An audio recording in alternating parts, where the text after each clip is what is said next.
ಎಲ್ಲರಿಗೂ ನಮಸ್ಕಾರ. ನಾನು ಸ್ವಾಮಿ. ಇವತ್ತಿನ ಜಾಬ್ ಇನ್ಫಾರ್ಮೇಷನ್ನು, ಅಡುಗೆ ಕೆಲಸಕ್ಕೆ ಮಹಿಳೆ ಬೇಕಾಗಿದ್ದಾರೆ. ಇಲ್ಲಿ ನೀವು ಈ ಮನೆಯಲ್ಲಿ ಇಬ್ಬರು ಇರ್ತಾರೆ, ಇಬ್ಬರಿಗೆ ನೀವು ಅಡುಗೆ ಮಾಡಬೇಕು. 2 BHK ಮನೆ ಇದು. ವೆಜ್ ಅಡುಗೆ ಮಾಡಬೇಕು. 22,000 ಸಂಬಳ ಇರುತ್ತೆ. ನೀವಿಲ್ಲಿ ಒಂದು ಕೆಲಸ ಮಾಡಿದ್ಮೇಲೆ ಇನ್ನೊಂದು ಕೆಲಸ ಮಾಡೋದಕ್ಕೂ ಮುಂಚೆ ನೀವು ಕೈ ತೊಳ್ಕೊಬೇಕು. ಇಲ್ಲೇ ನೀವು ಪ್ರತಿ ಬಾರಿನೂ ನೀವು ಏನೋ ಒಂದು ಕೆಲಸ ಮಾಡ್ತೀರಾ, ಆ ಕೆಲಸ ಮುಗಿದ್ಮೇಲೆ ಇನ್ನೊಂದು ಕೆಲಸ ಮಾಡಬೇಕು. ಆವಾಗ ನೀವು ಕೈನ ವಾಶ್ ಮಾಡಿಕೊಂಡೇ ನೀವು ಇಲ್ಲಿ ಕೆಲಸ ಮಾಡಬೇಕಾಗಿರುತ್ತೆ. ಅವ್ರ ಮನೆಯಲ್ಲೇ ನೀವು ಉಳ್ಕೋಬೇಕು. ಇರೋದಕ್ಕೆ ನಿಮಗೆ ಜಾಗ, ಊಟದ ವ್ಯವಸ್ಥೆ ಎಲ್ಲ ಇರುತ್ತೆ. 22,000 ಸಂಬಳ ಇರುತ್ತೆ. ಈ ಒಂದು ಕೆಲಸ ಸಿಗ್ತಾ ಇರೋದು ಬೆಂಗಳೂರಿನ ಎಲೆಕ್ಟ್ರಾನಿಕ್ ಸಿಟಿನಲ್ಲಿ. ಈ ಒಂದು ಕೆಲಸಕ್ಕೆ ಹೋಗೋದಕ್ಕೆ ಇಂಟ್ರೆಸ್ಟ್ ಇರುವಂತಹ ಮಹಿಳೆಯರು, ನಾನು ಕೆಳಗಡೆ ಡಿಸ್ಕ್ರಿಪ್ಷನ್ ಬಾಕ್ಸಲ್ಲಿ ಅವ್ರದ್ದು ಕಾಂಟ್ಯಾಕ್ಟ್ ನಂಬರ್ನ ಕೊಟ್ಟಿರ್ತೀನಿ.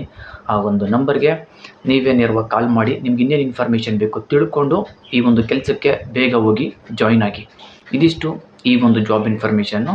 ಇಂತಹ ಜಾಬ್ ಇನ್ಫಾರ್ಮೇಷನ್ಗಳಿಗಾಗಿ ಈ ಚಾನಲ್ನ ಸಬ್ಸ್ಕ್ರೈಬ್ ಮಾಡ್ಕೊಳ್ಳಿ. ಹಾಗೆಯೇ ಈ ಒಂದು ವಿಡಿಯೋಗೆ ಲೈಕ್ ಮಾಡಿ. ನಿಮಗೆ ಗೊತ್ತಿರೋ ಫ್ರೆಂಡ್ಸ್ ಯಾರಾದರೂ ಕೆಲಸ ಹುಡುಕ್ತಾ ಇದ್ದರೆ ಅಂಥವ್ರಿಗೆಲ್ಲ ಈ ಒಂದು ವಿಡಿಯೋನ ಶೇರ್ ಮಾಡಿ. ಇದಿಷ್ಟು ಈ ಒಂದು ಜಾಬ್ ಇನ್ಫಾರ್ಮೇಷನ್ನು. ಈ ಒಂದು ವಿಡಿಯೋ ನೋಡಿದ್ದಕ್ಕೆ ಎಲ್ಲರಿಗೂ ಥ್ಯಾಂಕ್ ಯು.